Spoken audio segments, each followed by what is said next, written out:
thought we would do a Velute sauce. It's one of the 5 mother sauces. This is something that I posted on Facebook I think last week about the 5 mother sauces, which are really the basis of all other sauces. These are they're classic techniques. The 5 sauces are béchamel, which is also known as white sauce, probably the most common of the 5.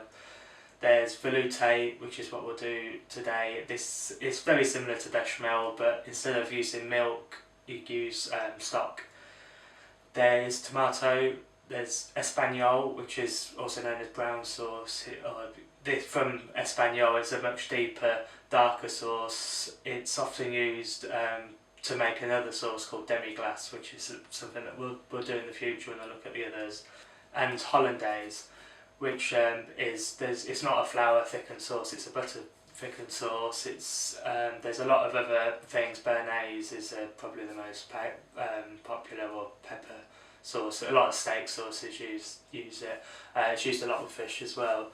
So today is the Velute, so I'm going to show you how to make just the basic Velute, and then we'll talk about some of the derivatives of it. I use this for a cheese sauce. So if I'm doing a lasagna, the lasagna recipe on Mog Food uses a Velute on top. You can also make a lot of soups from Velute. It's the style of soup. So if you sweat veg in the butter, so you melt the butter, add veg. It could be carrots, onions, celery, garlic, anything really. And then add your flour, cook that out, and then add your stock after that, and that's a soup really, and then just let that simmer until everything's cooked out. There's stocks to use in Velute: chicken stock, which is what we'll use today. You can use fish stocks, so any fish-based sauces that you wanted to use, you can use a fish stock for that, or veal stock. So veal stock's quite often used in restaurants. It's not used so much in sort of your home kitchen, but veal stock it's very rich stock. It's used for things like chasseur sauce, which is probably the most well-known Velute sauce that's used veal stock, and charcuterie, which is a sauce usually used for pork. It's quite tangy, acidic. It's got gherkins in it, gherkins and onions and that sort of thing. So let's have a look at this Velute, and then we'll talk about what you can do with it once it's done. Okay, so we've got the pan on here, and I've got some chicken stock in the back, just warming through. So what you want to do, there's about half a litre of chicken stock there, so about 500ml. So for that, it would be about 25-30 grams of butter and flour, so it's always an equal amount. So I'll just put in the butter there. Just get it. So about that sort of amount. If you want to weigh them out, you can do. I'm just going to do it by eye. So it's just the equal amounts of butter and flour. Doesn't matter what flour you use. It can be anything. So we'll just get this butter melted there. Okay, and then the flour. So the same amount of flour, and then there's a couple of types of roux. So this is called a roux, and it's a thickening base for a sauce. If for a béchamel sauce, which is a white sauce, you don't cook it for as long as you will do this one. This is a Velute, so we want this to be what's called a blonde roux. So it's just cooked a little bit further. You can see there how it comes together in a sort of paste. So I just want to cook it, not too quickly, but just cook it for probably take a minute or so, just for the flour really to cook through a little bit.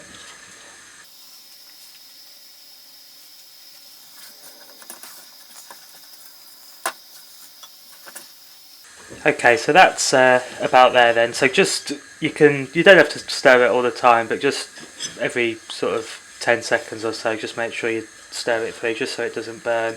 But you can see there it's just starting to go a little bit more brown, which is what we want. So now what I'm going to do, I'm actually going to go over to the whisk now, because it just seems it's a bit easier so you don't get any lumps in it. If you do get lumps in the sauce, it doesn't matter, you can strain them out when it's finished, but you shouldn't really. It's not too difficult to get this in without getting some lumps, especially with a whisk.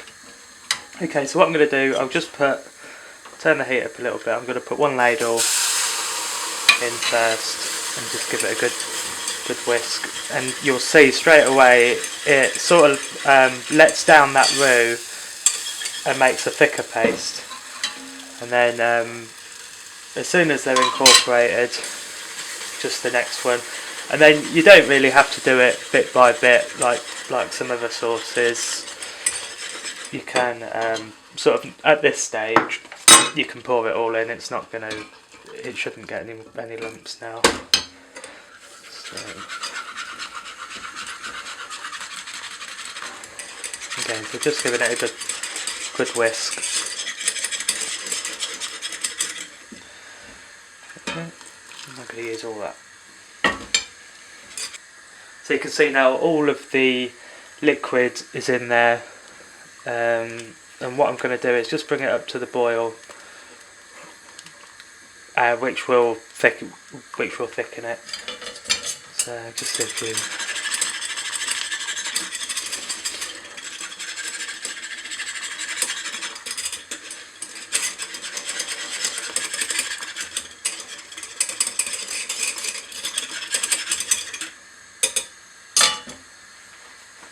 so just let it boil for a second. Now this is it really. This is your velouté. You can just cook this out now until it's as thick as you want it.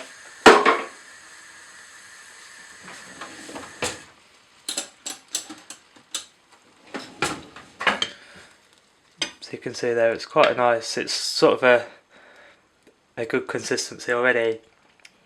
It's got it's leaving a line in the spoon, which is about a good sort of judge of thickness. So that is about done. I'm just going to let it simmer for just a couple of minutes really. I don't want it to boil, I don't really want it to reduce too much, but just you can see there just the sort of the odd bubbles. I just want it to cook through just to make sure that flour's nicely cooked, because you don't really want that flavour of raw flour in your sauces. I'll season it up now. So as always, if you're making stock, you don't season your stock, always season it as you go for whatever purpose you want. So if you're using a stock cube, then you wouldn't necessarily season it until you've tasted it. But there you go, I'll leave this for a couple of minutes and then we'll come back. Okay, so that sauce is all done now, so I'm just going to pour it into a bowl there. And you can see, so it's a nice consistency. It's not too thick, not too gloopy. It's just just a nice pouring consistency. Now with this, you can put that in the fridge now. So you could make a batch of this at the beginning of the week or something. Have it in the fridge all week. This is going to be ideal for any sort of sauce that you want to make really. So like I was saying before, you could put some cheese in there for your cheese sauce, so it's a little bit lighter than your bechamel. You can, if you're cooking, say meat, if you're pan frying some meat, you could, once the meat's cooked, you take it out to rest. You can use some of this to deglaze the pan. So pour that in. And then season it up with some herbs or some citrus, some lemon or lime. You can you could go on to make a soup from this. So it could be a puree soup. If you sweat your veg off now, you could add this and just let it simmer through. You could add a little splash of wine or cream to that towards the end. To enrich this as well, you can whisk an egg yolk with a couple of spoons of double cream and just stir it through. Obviously not when it's too hot, because the egg will split, but let it cool down a little bit. Add the egg yolk and some cream that's whisked together, pour that in and give it a stir, and it'll be a really, really rich sauce. That would be ideal, maybe on poached eggs or on some fish.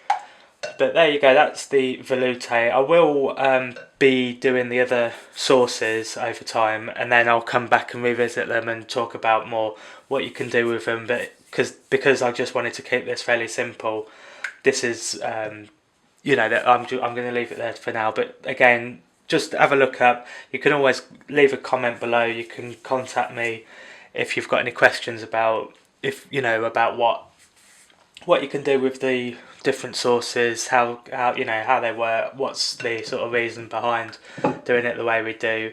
But there you go. That's the Velute. I will do the bechamel sauce probably next.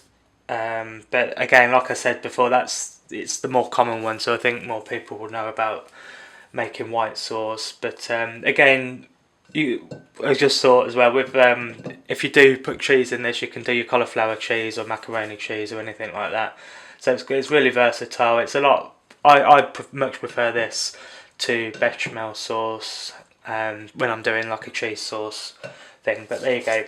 Okay, hope that helps. Like I say, leave any comments below if you've got any questions or any requests for videos. Just let us know.